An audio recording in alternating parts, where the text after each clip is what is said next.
Nearly 200 years ago, our area was the birthplace of the American Industrial Revolution, and it's all thanks to a shiny black rock: coal. The mining and transportation of this precious fuel source shaped technology as we know it, and left an indelible mark on our landscape. So great was the demand for coal that it pushed the very limits of what was mechanically possible.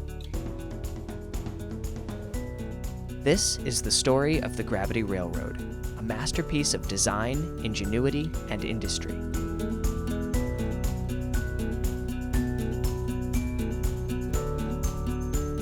My name is S. Robert Powell, and I'm the president of the Carbondale Historical Society.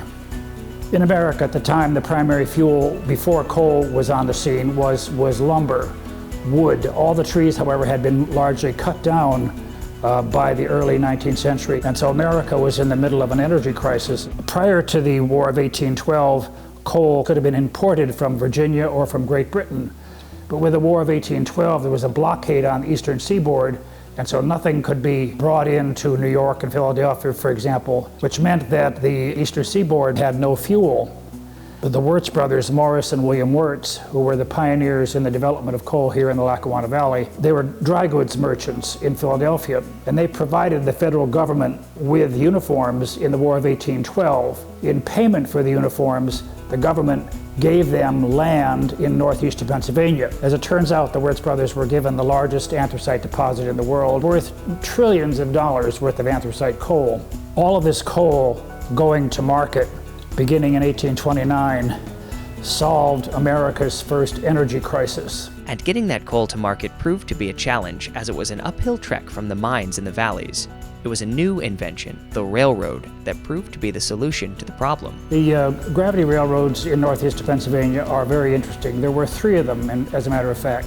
2 of them were on the Delaware and Hudson Railroad. There was also a gravity railroad that was created and operated by the Pennsylvania Coal Company. They all operated on the principle of using the forces of gravity as a motive power, getting railroad cars to the top of an inclined plane. The railroads that we know today are essentially flatland locomotive railroads. The cars move along on level ground, being pulled by engines at the head of those cars. In the 19th century, those kinds of railroads hadn't even been invented yet. And what we were talking about then was a railroad in which the engines were stationary. In other words, the engines did not move, and the cars were pulled to the engines. The engines were stationed at the top of inclined planes, like an old-fashioned roller coaster. At the head of the plane was a stationary steam engine, and there was a cable from that engine to the foot of the plane, and the coal cars were brought in on the level ground at the foot of the plane and connected to that cable, and the cars were then pulled by the stationary steam engine to the top of the plane.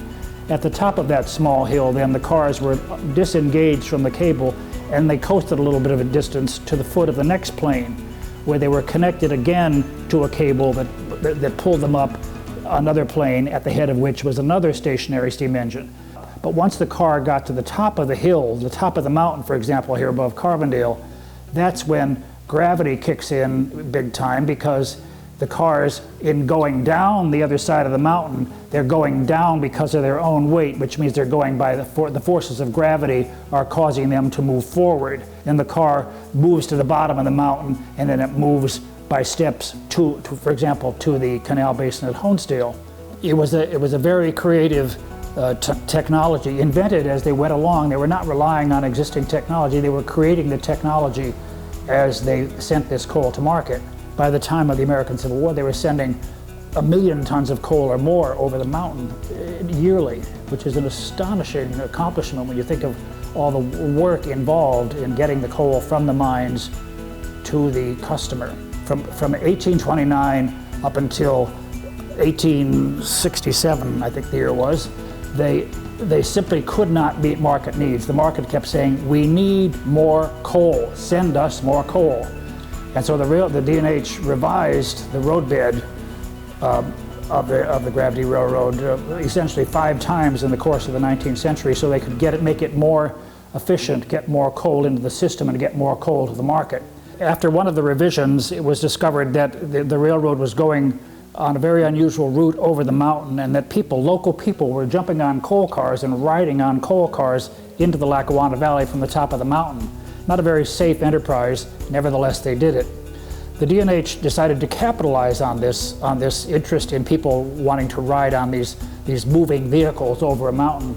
And they created a picnic park on the top of the Moosic Mountain above Carbondale. They organized passenger service to the top of the mountain. And so for 50 cents, which was a lot of money in the mid-19th century, people could then ride to the top of the mountain on passenger vehicles to this Farview Park. It was a 600-acre park in which there were just picnic pavilions, promenade walks, springs, observatories. They built 2 towers on the top of the mountain so that people could get distant views of the mountain to many communities in the valley below.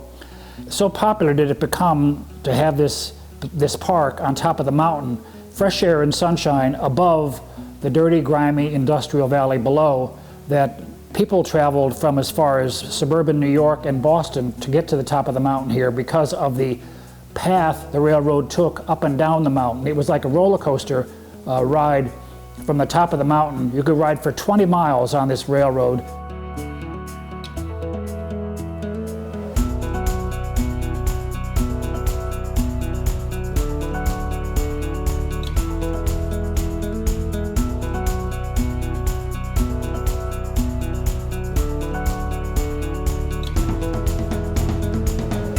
Splendor and spectatorship graced the later years of the railroad. However, ultimately the progress that the gravity system had sparked proved to bring about its downfall. So with the development of conventional steam railroads, the gravity system became outmoded, and it was an old-fashioned system of transportation.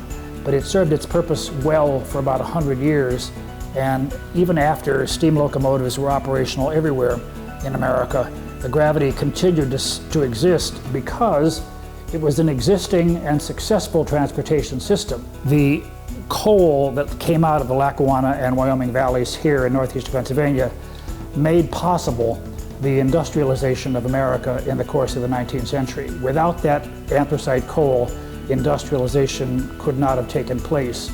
And with it, everything in America changed. We changed from an agrarian economy to an industrial economy.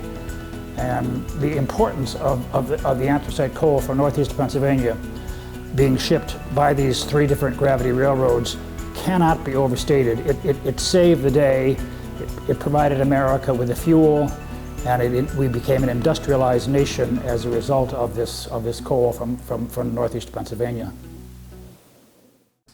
And if you like Wally Life, please click the subscribe button below.